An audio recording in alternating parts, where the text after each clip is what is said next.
Článok Hlboký antimateriálny svet z kapitoly História ľudstva. Otec absolútny. Drahé moje milované deti, ako pokračovanie môjho predchádzajúceho posolstva vám dnes podrobnejšie porozprávam o tom, čo predstavuje hlboký štát. Tento výraz je vám v súčasnosti dobre známy, ale mnohí stále celkom nerozumejú jeho významu.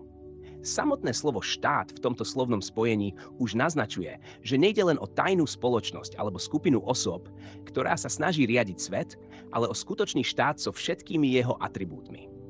Jeho činnosť má množstvo smerov. Politický, vojenský, ekonomický, finančný, sociálny, náboženský, kultúrny, vzdelávací, zdravotnícky, ktoré sa ďalej rozdeľujú na množstvo ďalších zložiek.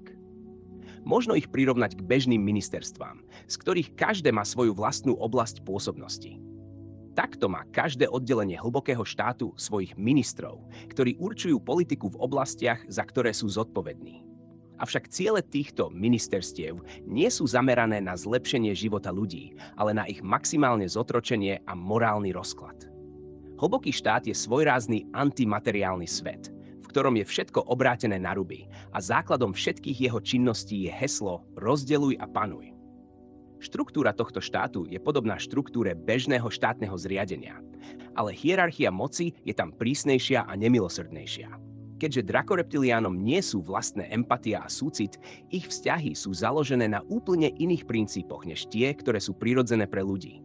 Nespája ich priateľstvo, srdcová náklonnosť a vzájomný rešpekt, ale kastovosť, pocit vyvolenosti a spoločné ciele a prostriedky na ich dosiahnutie.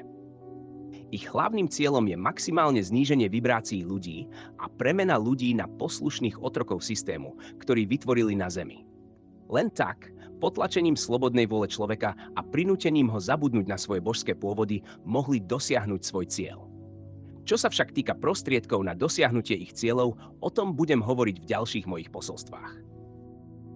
Nesmierne vás milujúci Otec absolútny hovoril s vami. Prijala Marta.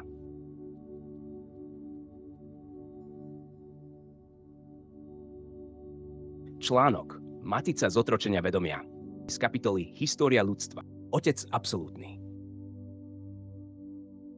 Drahé moje milované deti, pokračujúc v mojom predchádzajúcom posolstve, dnes sa porozprávame o tom, akými prostriedkami dosahujú svoje ciele drakoreptiliáni. Hlbinný štát, ktorý vytvorili, možno prirovnať k pavučine, do ktorej prostredníctvom mnohých nástrah a pascí lákajú svoje obete obyvateľov Zeme. Táto pavučina je práve tou matricou, o ktorej sa už toľko hovorilo. Čo teda vlastne predstavuje? Matica je energetická, mentálna a emocionálna konštrukcia, ktorej základom je určitý systém hodnot určený na zotročenie vedomia ľudí.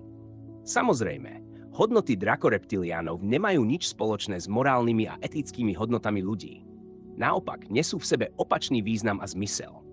Kým všeľudské hodnoty, ako sú láska, vďačnosť, súcit a dobrota, obsahujú vysoké božské vibrácie, hodnoty drakoreptiliánov sú nenávisť, nevďačnosť, bezcitnosť a krutosť, ktoré majú tie najnižšie vibrácie. Práve takéto negatívne, nízkovibračné energie sú výživným prostredím pre tieto bytosti a ich sluhov, reptiliánov. Všetky ich činy voči ľudstvu boli vykonané v mene ich vlastného prežitia na vašej planéte. Samotná Zem sa pre nich ukázala ako energeticky príliš čistá, nevhodná pre život týchto bezduchých bytostí. Rovnako čistí boli aj ľudia na úsvite ľudstva. A preto, v záujme vlastného prežitia, drakoreptiliáni začali vojnu proti obyvateľom tejto nádhernej planéty. Ľudí nenávideli už len preto, že tí v sebe niesli Boží gén, ktorý oni sami nemali kvôli svojmu pôvodu. Za každú cenu sa rozhodli dokázať svoju nadradenosť nad ľuďmi tým, že ich premenia na svojich otrokov. Túto ich hlbokú nenávisť voči čistým ľudským dušiam môžete sledovať počas celej histórie Zeme. Táto nenávisť neprestala ani dnes, pričom už dosiahla svoj vrchol. Nesmierne vás milujúci Otec absolútny hovoril s vami. Prijala Marta. Článok Vytvorenie matrice z kapitoly História ľudstva. Otec absolútny. Dobrý deň, moje drahé milované deti. Dnes by som vám rád priblížil, ako vznikla matrica, v ktorej ľudstvo po stáročia existovalo. Je dôležité si uvedomiť, že matrica nevznikla náhle. Najskôr bola vytvorená na jemnohmotnej úrovni v priestore okolo Zeme.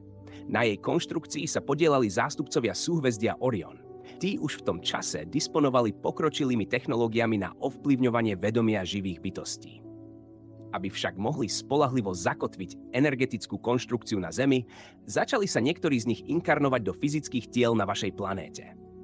Pri tomto procese im významne pomohli drakoreptiliáni, ktorí v tom čase dokonale ovládali genetické inžinierstvo.